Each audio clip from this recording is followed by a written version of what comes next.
Alright, I think enough time has finally passed for us all to finally revisit Shoresy, but before we do, I'll just go out and say it. I absolutely adored the spinoff. Shoresy, both as a character and a show, just gave me exactly what I needed and more. I didn't want a carbon copy of Letterkenny. So for me to be able to fully enjoy Shoresy, I wanted it to be its own journey. And oh my god, did they deliver. But I'll digress for now, since in this installment of the Revisiting series, we'll be looking at everything that happened in Shoresy. No skipping episodes, we're just going straight through. Alright, now let's begin. In episode 1 called Never Lose Again, we kick off with some sports talk hosted by Bro Dude, with our one familiar face Anik, alongside 3 others, Tessa, Brian aka RA, and lastly Jay. So Anik's hosting this segment called Questionable Calls, where people send in their questions for her and her guest to answer. And that's for the first question. What's the dirtiest play in hockey? Tessa's given the first opportunity to respond, and she says that one of them has to be the slew foot. You know, it's like slew footing, but way more irritating. Didn't ask it, Jay. Poor Jay. But anyways, RA says that his pick would be going knee on knee. As for Anik's pick, it's called submarining. Now, as for Jay's answer, his is sucker punching. Now, as for the dirtiest player of all time, surprisingly they all had different answers. I was sure this was going to be a unanimous answer, but after we hear Tessa bring up our one and only Shoresy? Who? Shoresy. Him. And honestly, I love how Tessa described him. To best sum it up, Shoresy is indiscriminately dirty, and unlike most, it doesn't matter if he's on the ice or off the ice. He's gonna get you either way. But we already know about the outer layers of Shoresy, so what more is there? Well, for starters, it turns out he is actually known to cry a lot, especially when the anthem is sung. And secondly, he likes to take a dump before every game as well as between every period.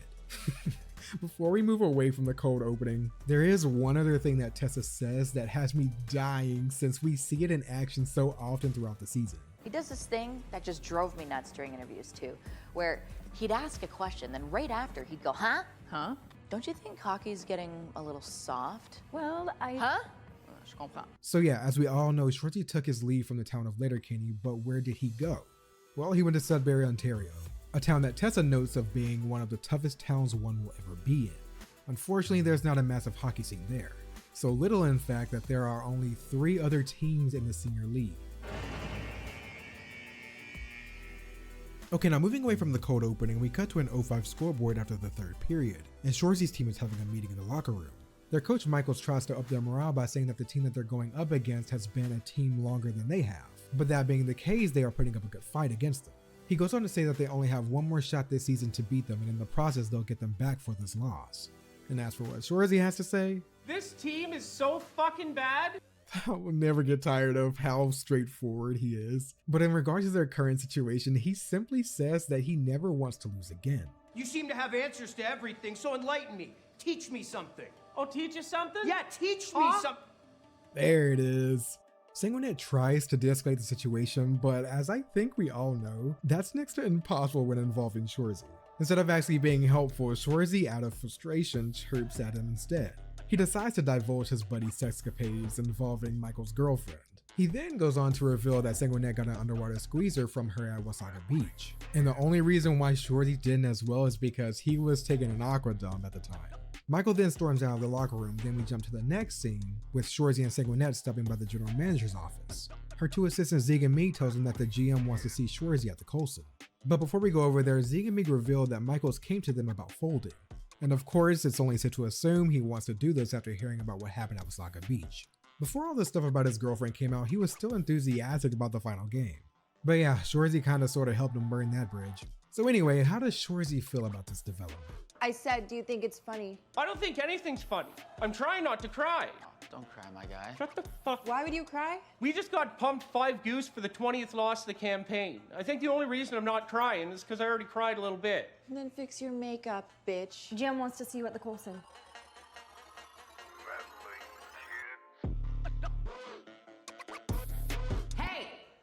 Now before Sanguinet can get too distracted, the GM calls them out back over a microphone. However, we get a little hint of trouble from a guy who tries to pick a fight with him, and Shoresy notices this. Remember that for later. Hey, Nat. Fuck you, Shoresy. For what? So yeah, Nat chews them out, primarily Shoresy, about making their coach quit, especially considering how much Nat spent on him in the first place. And even though Michaels has coached on the pro level, Shoresy says that if he can't do, then he can't teach. Where Sanguinette tells him that Michaels played NCAA. Nat then brings up that if her mom was here to see their performance, she should in her grave. She then goes on to say that if they aren't scoring, then they should at least be fighting. Anything that guarantees bums in seats, as Nat puts it. And Shoresy agrees. And this next bit of the conversation is what made me really like Shoresy, both as a person and also as a show. The kids don't want it. They don't skate, they don't score, they don't hit, they don't fight, they float. They don't love to win. They don't hate to lose. I absolutely love that line. Admittedly so, I am also a ridiculously competitive person. So when I do anything, my main focus is both on success and winning. And this might be an unhealthy way of thinking, but to me, when I am competing for something where there is a definitive winner and loser, if I do lose, it feels like I just wasted my time, my energy, and my overall effort. Now imagine pairing up with someone or a group of individuals who's decided that something you take so seriously and put all your effort into doesn't matter. That winning is nice, but losing is all the same.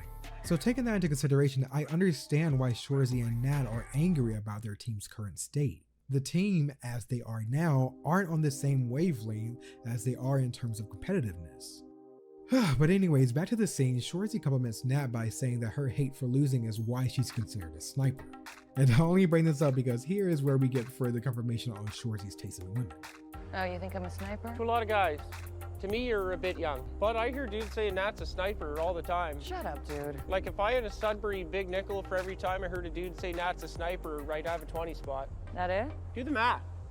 I think we already knew Shoresy's taste in women given how frequently he talked about Riley and Jonesy's moms. And for those who thought that was a joke, don't forget about that one scene where Riley and Jonesy's mothers texted them to see where Shoresy was.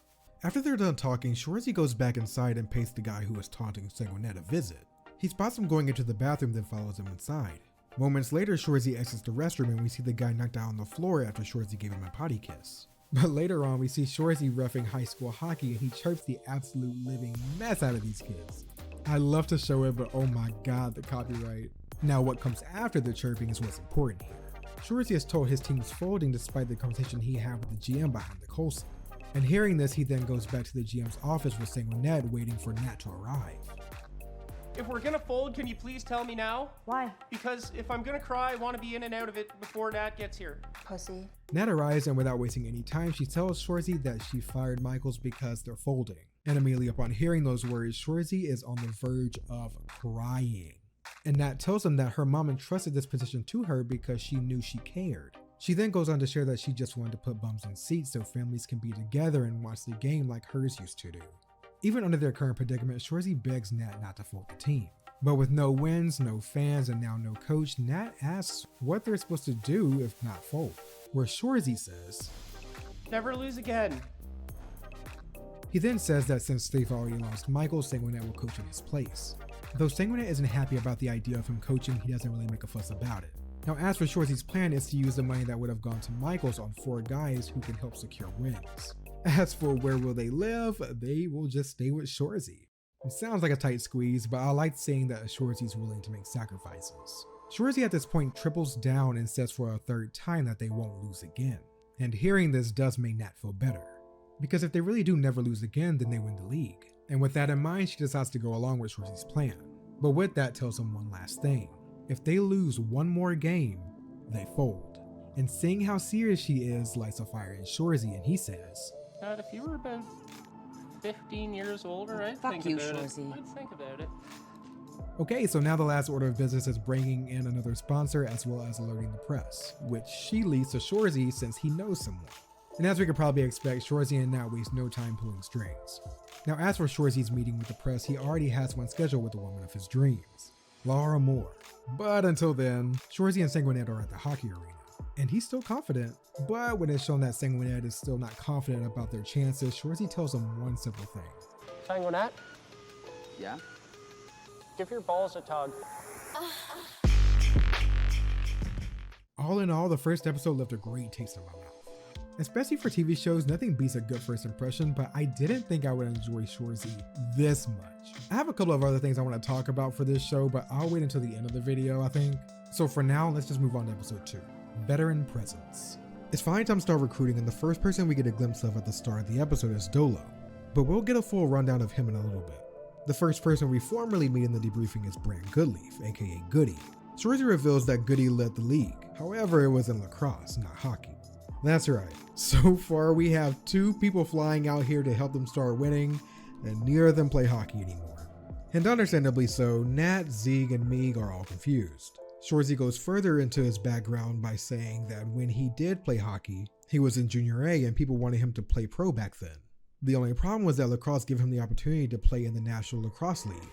So again, with that information, where does this leave them currently? I broke bank for a guy who doesn't even play anymore? You broke bank for 4 guys who don't play anymore.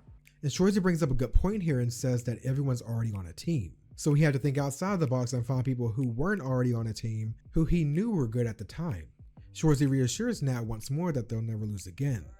The next person formally introduced is Jonathan Diaby, aka Dolo. Before he quit hockey for rapping, he was a 3rd round pick for the NHL. As for his specialty, he was a slap shooter. Oh, and he also only speaks French. The next guy we focus on is Hitch, and I'll actually let Shoresy proceed with this introduction. I know I didn't have to show this scene, but I'm too immature to not find this joke funny, so sorry. He's from Mount Pearl, Newfoundland. And it's kind of funny because his full name's Ted Hitchcock, but if you say it real fast, it sounds like 10-inch cock. But anyway, Hitch was the 1st round pick for the NHL. As for the last guy, we already know him. Jean-Jacques Francois Jacques Jean, also known as JJ Frankie JJ. Yep, he's back. I actually like this pick from Shoresy. It shows that even if there was bad blood, even Shoresy is able to put aside differences in order to win. It's also nice to see a familiar face, of course. But the fun development of Jean-Jacques is that he's actually doing pretty good for himself. Or at least in the love department. Like, he's been dating actresses. And as for why he's accepted Shoresy's call even though they ended things in a fight during the championship, it's simply because Sudbury has a lot of beautiful women. Nat tells them once their flights have landed to meet at her place for a mixer. But before that, we stop at Shoresy's place where we see he has a parrot named Big Sexy. Before they head off to Nat's place, they have some drumsticks that Sanguinet brought, where they all realize that they didn't call their parents to let them know that they've arrived. Which is, if I do say so myself, the ultimate sin.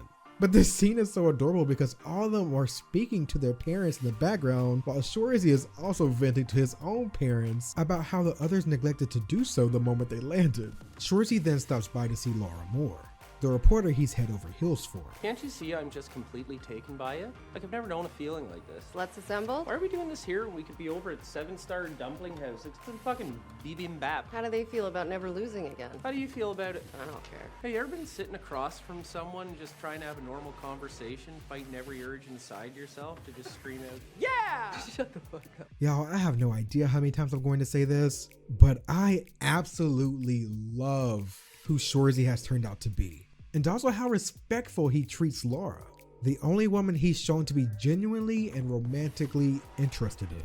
So while Laura is attempting to interview Shoresy in order to get a scoop about his claim on never losing again, and also how his team feels about that, Shoresy is just completely distracted by how beautiful she is. I want to play so much of this scene because I love the way he talks to her, but I don't want Craig to be mad at me for all the footage that I'm using, so moving on. But I do want to point out this one Letterkenny, Riley, and Jonesy callback because I like how she knew about it. I'll honor you till the day I die, I swear to God. From the guy infamous for wheeling 2 of his friends' moms in Letterkenny. They aren't my friends, and their moms were wheeling me. The other reason why I like this is because contrary to Riley and Jonesy's belief that wheeling was primarily a guy's only thing, their moms, at least by Shoresy's claim, were wheeling him. Though of course, Shoresy might have only said that to brush away any doubt or stigma Laura might have been holding on to, revolving around what she's heard about him. But personally, I like to believe that Shoresy genuinely believes that he was the one being willed in that situation. But anyway, Laura tells Shoresy to text her the score after the game and takes her leave. Nat then calls and tells Shoresy that he needs to go to jail to meet their tough natives since they work there. It's 3 guys and all of them are named Jim. And they all only want to be called Jim. Not Jimmy, not James, Jim. So after they meet, it's finally time for the mixer. And Shoresy, Sanguinet, Goody, Hitch, Dolo, and Frankie are all outside talking, while Nat and Meeg are inside. But now let's talk about our guys' next hockey match against the Timmins Timber Kings. Funnily enough, they're all talking about the same thing in regards to the Timbers. Dutch last names are so fucking long in Dutch, they barely fit on the backs of their sweaters. They look fucking ridiculous. Klumpenhauer. Blankenbiller. DeBar-Laden, Schoengertner, Van Zandermeulen. Der Rentmeester. Van Ben Schoten. the Stalin Burgerstad. And of course, The Appledorns. Now, the Appledorns are who we need to focus on. They're 8 brothers who are Dutch farm boys primarily known for how big they are. We'll see them later though.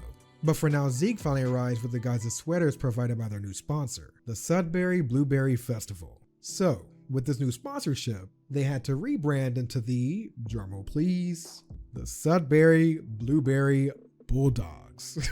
Not the most intimidating name for a hockey team. And to dig the knife a little deeper, Shoresy's sweater doesn't have a C on it, which would normally be a visual indicator that he was the captain. Next we just get a quick scene of Shoresy roughing another junior's game and taking a lot of heat for the Bulldogs rebrand. And after that we see the new guys in Sanguinet head out to the Coulson. Upon their arrival, a familiar face sees Sanguinet and the others and keeps an eye on them. And once Goody tries to approach a girl who is eyeing him, who also turns out to be the same girl that Sanguinet saw earlier in episode 1, the guy that Shoresy potty kissed and 2 of his friends approaches him. Dolo and Hitch back him up, taking them rather quickly. And by the way, they're going to show up again later on, so to save time, I'm just going to call them the potty kiss trio. And now that party time is over, it's game time. And we cut to the Sudbury Blueberry Bulldogs heading onto the ring to face off against the Timmins Timber Kings. Then moving straight into episode 3, we get a scene of kids singing Canada's national anthem before the game. Once they're done, we then cut to 24 hours earlier where Shoresy is speaking with Sanguinet about being their coach for senior hockey. And though Sanguinet is reluctant about coaching since he's never done it before, Shoresy reassures him and says that he can and also agrees to help him for at least the first game. Then cutting to the locker room, we see Sanguinet all dressed up as he announces the lineup for the Timber Kings match. Goody, you ready? Ready, Gatsby. Good, because you're going. Yeah! Dolo, you ready? Sheila Sanger. Good, because you're going. Yeah! Hitch, you ready? Let's get on the go, boys! Good, you're going. Yeah! JJ, Frankie JJ, you ready? Wait. What? Wait. Good, because you're going. Yeah! But while the game's getting started, we do get a cute little line from me who's admiring Sanguinet's new look. Sadly, Zeke and Nat are a little preoccupied to hear what she said. But let's move on to the actual game. And oh my god, I love the shot showing both teams. But anyways, the moment the ref blows the whistle to start the match, Dolo immediately begins to scrap one of the Appledorns. And as the game proceeds, we do end up scoring the first goal. However, by the end of the first period, the Timber Kings are up 4-1. Though Sanguinet is trying to keep the morale high since they were at least able to score a single point against them, Shoresy isn't satisfied. And though in general he's critical of everyone's performance, he zeroes in on Frankie's lack of involvement. Don't slow down on the body, boys. Go straight to Witter 2. Frankie, shoot the puck! Going back in, we made a little progress catching up, now only going down 2 goals with the score being 3-5. And after the second period, everyone rounds back up in the locker room and briefly discusses how nice Sanguinet's suit is, while Shoresy digs into Frankie once more. Thought you'd have a half dozen by now, Frankie. What's it gonna take? A McCain deep and delicious? Afterwards, we get an interesting parallel between Shoresy and Nat's previous conversations showing their conflicting attitudes about the current predicament. We're gonna lose. We can't lose. If we lose, We're not fucking losing. And as for Frankie, we see why he's been so preoccupied. It's because his sweetie wasn't there to cheer him on. But anyway, now that Lawrence is in the stands to support Frankie, he does exactly what Shoresy urged him to do. Frankie, shoot the fucking puck! And that he does. And just like that, we're back in the game all tied up. Shoresy then tells Sanguinet to call for a timeout so they can change their lineup, which will now be Shoresy, Goody, Frankie, Dolo, and Hitch. You want to know what I really appreciate about this series?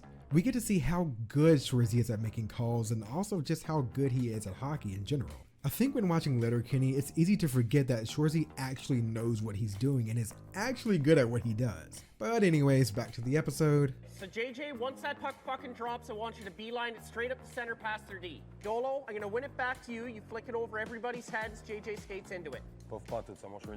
Good idea. What's the best fucking idea I ever heard in my life? And guess what? Shoresy's plan works perfectly and we win. Frankie ends up getting awarded the MVP for stepping it up and of course hitting the game-winning goal, and is also awarded a drumstick. But seeing how tonight the Bulldogs won as a team, Dolo proposes that they all get a drumstick. While they're all eating, Shoresy asks if they ever got around to calling their parents, where they all forgot but immediately put on their phones to finally do so. We then get a quick pan over to 2 players of the team unsatisfied by how their game went down, but we'll talk more about that in just a second. Back with Nat, Meeg, and Zeke, they bring up the Sioux Cyclones and how they hope they're paying attention to their win, but also bring up how good they are as a team. But now back to those guys we saw at the end of the last scene. The internet's offers to express their frustrations with how Shoresy complained the whole time. At the end of it, they give Nat an ultimatum. It's either me or Shoresy. But of course, in regards to the weight they hold compared to Shoresy, There really wasn't much to consider. Before Nat can respond though, their goaltender takes their silence as a hint and decides to quit on his own. As for the other guy, Sanguinet convinces him to stay and then goes to the Coulson with them. So, now with their goaltender gone, Nat sets off to find someone else that can fill the vacant position. Over at Peppy Panini, Lawrence accompanies Frankie and she's formally introduced to the rest of the team, though she's still not fond of how Shoresy treated Frankie when they last played against one another, referring back to their championship game that happened in Letterkenny. Back with Nat, she's made it to her destination, which turns out to be Michael's apartment. Yep, the ex-coach, and he is in bad shape. I mean, he has no money left. Turns out he spent it all on a woman. And that's for the reason he missed that he did it because he was in love with her. But what about her? But I'll tell you what she did love. Giving squeezers off the side of Party Islands in Wasaga Beach. Nat, Yep. what's an aqua dump? Ignoring the question, Nat simply tells him that she wants him back on the team. Understandably, Michaels doesn't want to. However, he changes his mind on the condition that he gets an apology from both Sanguinet and Shoresy. We'll see how that goes. But speaking of Shoresy, during his reffing gig, he learns that Dolo's fight during the Timmins match went viral and it turned some heads. Now more eyes are on them than ever before. At the same time, Nat walks back into her office to see Zeke and Meek on the phone with season ticket holders, who are making sure they still have their seats. Though it looks like things are finally turning around for everybody, the Potty Kiss trio aren't too far behind. And thus leads us into episode 4. I think it comes to no surprise that Shoresy isn't the photogenic type, and unfortunately for him as captain, he's needed for promotions to help get buns and seats. Are you and your family looking for something fun to do on a Sudbury Saturday night? Yeah, things are going great. So great in fact that we got someone else to try and record the promotional. Let's see if Sanguinet can do any better. I have to pee? Who's next? Well, pretty much all of our main guns until they end up determining individually they're all too stiff. So now they try to have them together as a group. And instead of a script, they're given free rein to say anything they want, as long as they don't swear. We got a different team now, so the Bulldogs aren't rigging around anymore. The Bulldogs are going to compete. If you want to see the new Bulldogs, and get your bums in a seat. God. We then cut to the Shore House family reunion, and let me be real with you. The Shore family is pretty diverse, and it was a cool development to learn that Shoresy was adopted. Now, as a black person watching this show, I've got to say after 11 seasons of Letterkenny, I was starting to think that the most diverse we were going to get was Rosie and Gail. But back to the episode, we get acquainted with some of Shoresy's adoptive family, and we learn that his nickname is Waffle. Shoresy's adoptive father gives a little presentation on his adoptive history and how Shoresy became to be the first adopted. Diving into his past, we learn that he was bullied as a kid for being chubby. What do they call you? Bumpy dumpers, dumpy chubbers, whale whopper, salad dodger. Full bars fat. Yeah, and because of the bullying, Shoresy began to feel self-conscious. But luckily soon after, Morris aka Big Mo was adopted. It's revealed that he was the one to give Shoresy his nickname Waffle, after he was constantly found eating waffles. However, upon Morris's arrival, Shoresy's life is turned around, seeing that Big Mo was an athlete and looking for someone to play with, and Shoresy became that person. They would go on to play sports like soccer, baseball, and even tennis, but Morris would always win. Not liking the feeling of losing, Shoresy took the initiative and began to not only play with Big Mo, but others as well in hopes to get better, which he did, and in the process losing all of his excess weight. Now let's talk about Big Mo's flaw. Though he was athletically gifted, he was never academically gifted. That is until Carrie was adopted, who would later become Morris's tutor. Now, while we're on the topic of Carrie, she's engaged to someone named Free. And I suppose you could say there's a little bit of sensitivity when it comes to their relationship. That being that they're engaged, but at the same time, they are foster sisters. But yeah, that's fun. But moving on to the next scene, we go to Peppy Panini where Sanguinet is with Frankie and his girlfriend Lawrence. While Frankie gets up to go to the bathroom, two men named Remy and Benny, no relation to someone else we might know, of course, stop by to introduce themselves. Long story short, they were keeping an eye on Frankie and they mentioned that a woman named Lysandra had mentioned him in one of her TikTok videos. They go on to tell Lawrence that it's not just Lysandra that likes Frankie, but all of the Quebec starlets. And with that, Remy and Benny leave Lawrence alone with her thoughts. This is gonna get good. Moving on to game night, we see Dolo, Goody, and Hitch get into a scrap before the game with the Potty Kiss trio.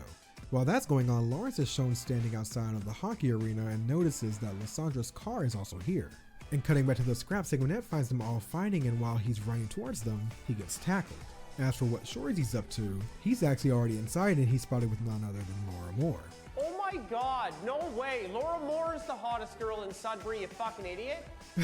Shoresy is so adorable, man. But back to the episode, Shoresy tries to entice her once more in hopes to finally get to take her on a proper date, where she quickly responds by saying, "I don't date sluts." After Shoresy get a little bit more flirting in, Laura takes her leave and Shoresy is met by Zeke, Meeg, and Nat.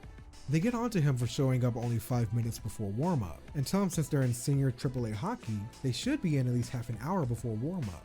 As for what to do during that time, Nat advises him to ride one of the new exercise bikes that was provided by their sponsors. Upon hearing that, here are Shoresy's honest thoughts on the gesture.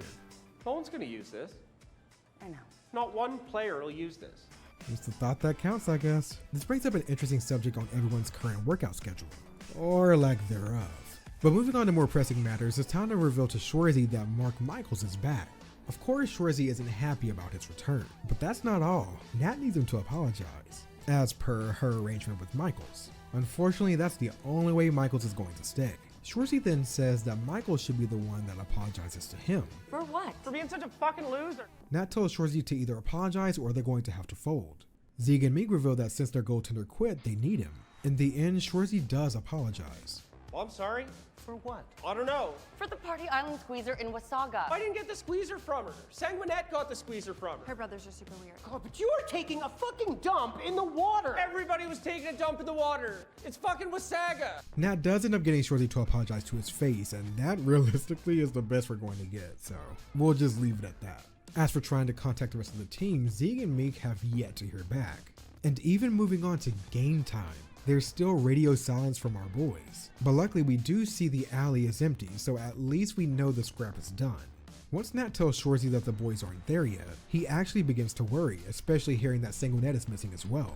When they ask him what they should do, Shoresy reluctantly shakes his head and says, You can't win, don't play. What? To buy time in hopes that his team will make it before the ice is clear for the game, Shoresy starts a fight with the other team. Thus brings us to episode 5. We see the ice hockey ring is left a mess as we pan over to Shoresy, who takes a quick breath before joining back in on the scrap. And as the two teams continue fighting, Dolo, Goody, Hitch, and Sanguinette finally make their appearance. All in all, Shoresy's plan was successful. He did end up buying them enough time to make it here. But now that the brawl is done, the Sudbury Bulldogs return to their locker room to have some drumsticks. Nat, Zeke, and me join them inside and are all in confusion when they see them all lounging around and eating ice cream. What is this? This? Yeah. This is the gayest shit I've ever seen. After a little bit of back and forth between Shoresy and Michaels, Dole lets Nat, Zeke, and me know they were late because they got caught in the scrap as well. Now on to the bigger issue. What's the damage we're looking at because of the initiated brawl? Well, they could face suspension because of him, even though they only have 2 games left. It was a gamble, but now all we can do is see if it pays off. When Nat asks Shoresy why he started the brawl, he repeats what he said earlier to her. If you can't win, don't play. But now because of this mishap, Nat has to pay a visit to the league. Sanguinette commends the non-starters for playing their roles, supporting the main lineup and taking the brunt of the damage. Sanguinette also brings up an interesting point to Nat about the circumstances of the fight and where it took place. The North Bay Norsemen brought the fight to their tunnel, which could be seen as them being the continued aggressors. So this could technically mean that instead of the Sudbury Bulldogs getting suspended, North Bay could. And as for insurance, he also says that they could take pictures of some of the guys who were beat up and send that to the league to help their defense. Michaels then approaches Nat about offering up his pay in order to pay for the team's fines to hopefully win the guys over. And now over at Pepe Panini, Sanguinette asks the whereabouts of Frankie, and Dolo reveals that he's at the Radisson. However, when his girlfriend Lauren shows up to ask if they know where he is, Dolo changes his tune and says that he doesn't know. And seeing how the Radisson is a hotel and also that she wasn't aware that he was there in the first place, this does hint at the possibility that Frankie's cheating on her. It is so impressive to me how fast-paced instances like this occur in the Letterkenny universe.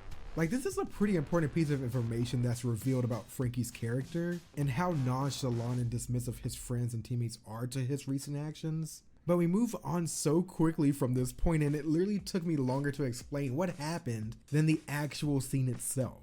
I mean, look at this. Where's Frankie? Plutôt Radisson. Ah. Hey, you Frankie? Aucune. What happened before the game? And that's it. 9 seconds, and 3 of those seconds were silence to get Lawrence enough time to walk away. But anyways, Michaels then joins the guys at the table as they discuss what they're going to do about the Potty Kiss trio. Sanguinette suggests getting ahead of the situation and going directly to them, since as they were leaving they heard them saying that this wasn't over. He goes on to propose that they try to go over and handle it tonight, but Shoresy is against it and says he doesn't want to risk anyone getting hurt before they go against the Sioux Cyclones. Michaels then tries to add to the conversation and offer another option, but Shoresy reflexively tries to shut him down. However, Sanguinet cuts him off and tells Michaels to continue with what he was going to say. And back to what Michaels was saying, he tells him that they could also outsource and find guys in Sudbury who could take care of this for them, since they can't risk hurting themselves. He goes on to say that he could go to his ex who belongs to the Polichetti family, and that her brothers are well known as the Sudbury Polichettis. And lucky for us, Michaels know where they'll be tonight, a place called the Caruso Club. And as for who he ends up bringing, it is none other than Sanguinet, since he and Mercedes, Michael's ex, have history. AKA she's the one that gave Sanguinet a squeezer last summer in Wasaga Beach. While at the Caruso Club, Mercedes almost exclusively only talks to Sanguinet and shows almost no interest in what Michaels has to say. She then goes over and briefly speaks to her brothers to see if they are interested in helping, and lucky for us, they agree to help. But not for cash. Instead, they want season tickets so they can sit shoulder to shoulder amongst the other season ticket holders. As for why... Because my brothers are fucking weird. Look at them. Yeah, they are, Laura. Yeah, I can see that. Sanguinet and Michaels agree to the brothers' terms. However, Mercedes asks one more stipulation of her own. She wants Sanguinet. But moving on to the next scene, we finally see what Frankie has been up to as he's shown leaving with another girl that is comfortably around his arm, who is also not his girlfriend. And then it's revealed that Lauren sees all of this. Oh my god. Alright, meanwhile, Nat, Zeke, and Meek visit the league to discuss the events that occurred with the North Bay Norsemen. You look like a skank, Nat. Well, what the fuck, Dennis? Aki always says clean yourself up, and you always say you look like a skank. Zeke looks like a skank. Good afternoon, Aki. You're unfit for that outfit. What do you think, Nina? It stinks. But Mix is cute. Thank you, Dennis. Oh, what rays of sunshine. Now about the brawl, Nat argues that they didn't start it and makes the argument that it wouldn't be possible for them to do so when only one of their guys was on the ice during the time of the warm-up. However, when they ask who that one person was that was on the ice, Nat falls quiet. The reason for this is because if they knew it was Shoresy, then they'd also know he would be capable of starting such a large brawl alone. But at the same time, Nat's silence is what gives her away and they have their answer. It was indeed Shoresy. And while it seems like we're pretty much screwed, things take a sudden turn once Dennis reminisces about Nat's mother, and even says how she would have loved it, and also that she'd be proud of Nat for how hard she's trying. The league committee comes to the conclusion that they can't lay blame on the Sudbury Bulldogs when only one person was on the ice. But they're not getting off scot-free. They do end up getting fined $2,500, which Nat gladly accepts. And to adjourn this meeting, they ask to see pictures of their team post-brawl, and also if there are any good-looking guys. Where Meeg, of course, says that Sanguinet is the cutest. Later that night, Shoresy and the boys are out and about. They run into the Potty Kiss trio. Gentlemen, I'd like to offer my deepest and sincerest apologies for being a turkey. I think it's safe to say that the Polichetti brothers got through to them. They then tell them that the brothers rented a limousine in honor of the occasion. Afterwards, they're escorted to the game by the Potty Kiss trio, who are running in front of their limo. And while the gesture is, nice, the actual ride itself couldn't be more awkward. Because opposite of them are Angelo and Luca Polichetti, just staring at them. A highlight during this ride, though, is that Shoresy actually gives Michaels props for his efforts. Finally making it to the building, Shoresy stops to talk to Laura and attempts to ask her out for a little coffee date. She knows that Shoresy seems to be in high spirits for someone about to go against the Sioux Cyclones. Now, I just want to play this scene because it's cute. Smile. Why do you have your tooth in? I figured I'd run into you. You should leave it out. Never mind. Uh-oh. Uh-oh. There is nothing I love more than seeing Shoresy actively showing his soft side. Also, the way he looks at her is just so damn romantic that I genuinely think he would treat her like an absolute queen if she gave him the chance. Hey, Laura. Yeah? I'm gonna shoot my fucking shot with you one of these days. Break a leg. You better fucking look out. It's gonna be you and me and a whole table of dim sum. Oh, Shoresy. After Laura's gone, Sanguinet calls them over to the locker room so they can show the guys their warm-up equipment. After they lightly express their disinterest, Sanguinet reveals the Sioux's roster for the game, which is only call-ups, while they save their main lineup for playoffs. They decide to use this as an opportunity to send a clear message to the Sioux that they aren't a team to be taken lightly. And just like that, it's game time.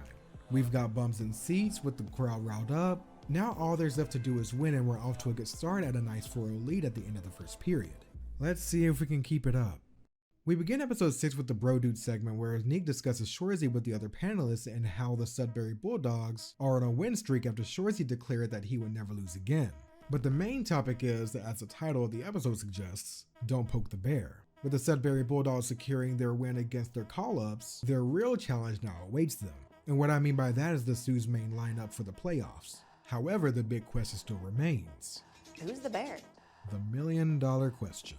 We then join Sanguinet in the hot tub where Mercedes and him, officially reunite.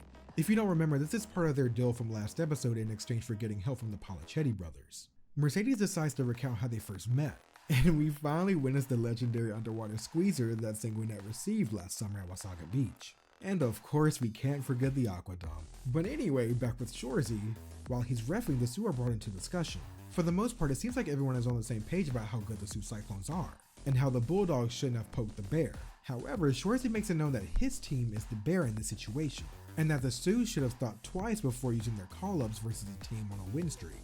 Once Shoresy's alone, Sanguinet joins him in the stands. He notes that Shoresy has stopped chirping his teammates, and as for the reason, it's because that as a whole, and also as individuals, they've all improved. Give your balls a tug, tit fucker. Moving on to the next scene, we see that Laura is meeting with Nat. Surprisingly enough, I think this is the first time that Nat has revealed her personal feelings about the Sudbury Bulldogs. She speaks so highly of them that I almost forgot how we started. We had a rough start, but despite that, their dependence on one another and overall teamwork has only gotten better over time. But the big question still remains. If it's a loss tonight, will you take responsibility? If we lose, we will. Even if it's a packed barn? We do what we say we're gonna do. And there you have it.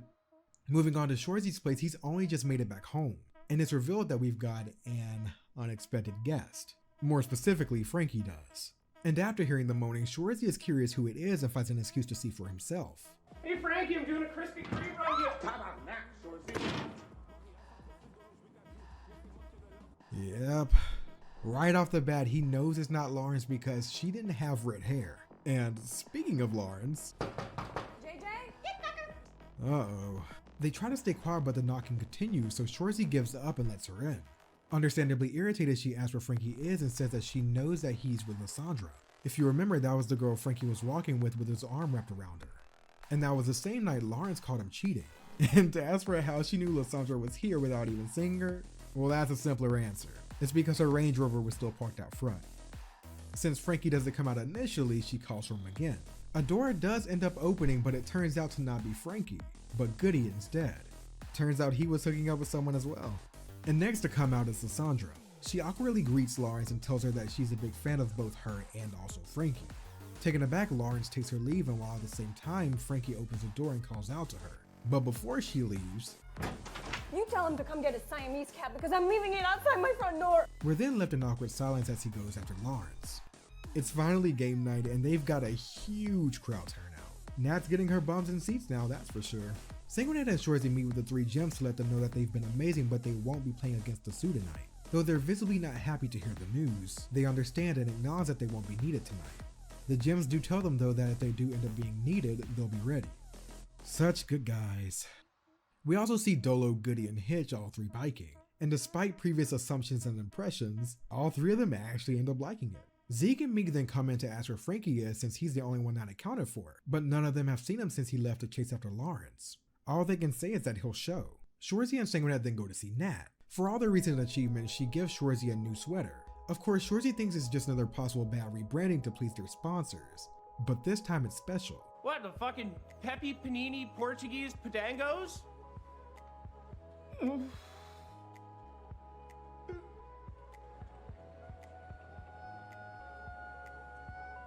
Yep, he got his seat back and is now officially recognized as captain. But Nat reminds him of their deal despite his recent reinstatement as captain. If they lose, they fold. Once Shoresy is recomposed, he and Sanguinet take their leave. Though the game is getting closer, there's still no sign of Frankie. Sanguinet takes note of Fish getting ready and says that if Frankie doesn't show, he should take a spot. They then proceed to let him know that he's needed until JJ gets back. And just like that, it's time to play. Sanguinet ends off his roll call of who's starting with Michaels, and takes his time to formally apologize to him about getting a squeezer from his now ex in Wasaga Beach. And now letting bygones be bygones, it's game time. I wish I could play the music from this scene as we see everyone preparing for the game to start and the two teams lining up because it is so good. Just the anticipation I felt when watching this scene for the first time, and even now, I love everything about it. And I don't really think we talk about it enough, but Shoresy in general really has been a treat for the eyes when it comes to its cinematography. But back to the show, as the game begins, the announcers Remy and Benny take note of Frankie's absence, all while the Sioux scores another goal. These guys are so fucking good. We knew it wasn't going to be easy, but the Sioux are just scoring left and right. And frustrated with how things are going, Shoresy breaks his first hockey stick of the night. And after the first period, the Sioux are up 3-0. Meanwhile, Nat is still in her office. I really like this detail, by the way. Despite how important this game is to everyone, she can't bring herself to watch it. I think deep down she knows that they're losing, and she can't bear to watch the Bulldogs lose after they've worked so hard to get here. In her mother's house, no less. And though she might not be able to see the game transpiring, she can absolutely hear the horn as it signifies that the first period is over. And win or lose, only 2 more remain. Back in the locker room, everyone vents out their frustrations on how the game is going. As we all know, the Sioux are fucking good. Boys, you can't score goals if you don't shoot the puck. Shoot the fucking puck! And with that, we're getting more aggressive and making more attempts at scoring. But still, their goaltender is blocking every single shot. On the flip side, whenever the Sioux are the ones on offense, they score repeatedly. With the second period now over, the Sioux are up 5-0. Cutting back to Nat, she's on the verge of tears as she hears the horn once more, knowing now there's only 1 period left. All everyone can say now is, don't poke the bear. The locker room is silent this go around, with the only sound being of Shoresy vomiting in the toilet. Once he's done, Shoresy frustratingly asks where Frankie is, and Sanguinette tells him that he's in Quebec, and that he's not coming. Yeah, this is the worst case scenario. Coming to terms with their current situation, Shoresy faces the rest of the team and tells them straight up that they won't be beating the Sioux tonight, and that their goalie is just too good right now. He also takes his time to give Michaels his props for all the shots that he took and his dedication. Shoresy goes on to say that they can't just lose, and if this is their last game, they have to win something. And what they can win tonight is something they've grown to be quite known for, and that's giving everyone a show. This is where I actually got a little emotional. Sometimes your best simply isn't good enough, and they recognize that. But that doesn't mean you can't give the other team hell before you go. And with that in mind, aside from winning the physical battle, our plan is to get the Gems to at least score us 1 goal, which means everyone else plays around them. Last game in this barn. Let's give him a show, boys. Let's give him the fucking lumber. Yeah, I absolutely teared up right here. I hate seeing Shoresy look defeated. As soon as the game begins, Shoresy goes straight after the root of all their problems, the Sioux's goalie, while the rest of the team goes after everyone else. Though we might lose the game, the supporters of the Bulldogs are left with a smile on their face and cheering. Again, even though this is a pretty sad ending, I'm glad to see the Bulldogs going down on their own terms. As for Nat, she takes the time to look at the photos on her wall, and we zoom in on a picture that reveals her, her mother, and Shoresy all smiling. And this right here is where I lost it. I can't believe how good Shoresy handles these heartwarming moments.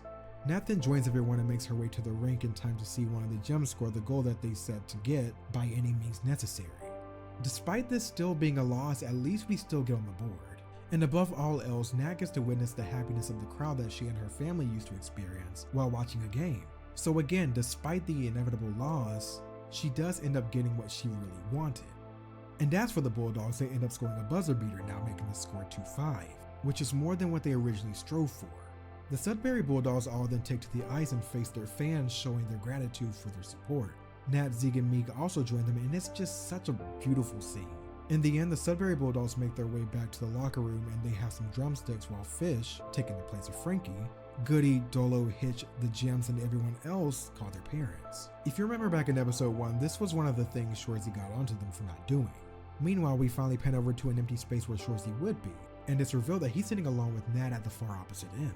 She says fuck you to Shoresy and that they had a deal that she now has to uphold. Shoresy doesn't say a word. Instead, he just stares at her. Not sure exactly what to do given how things ended for them and how bad they lost, she decides to ask Shoresy if he still really believes that they can beat them. She then asks how.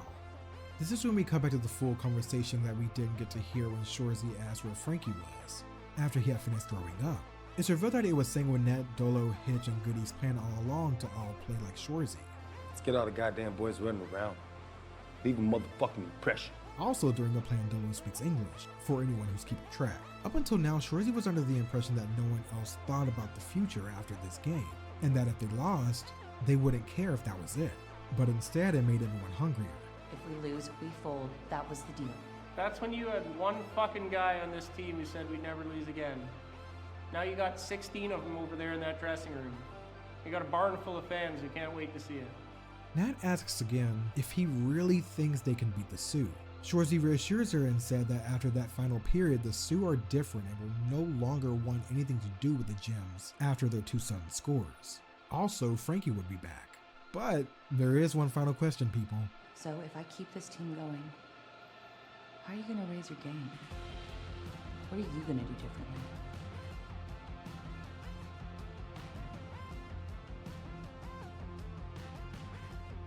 Remember how everyone admitted to not properly training and working out in years?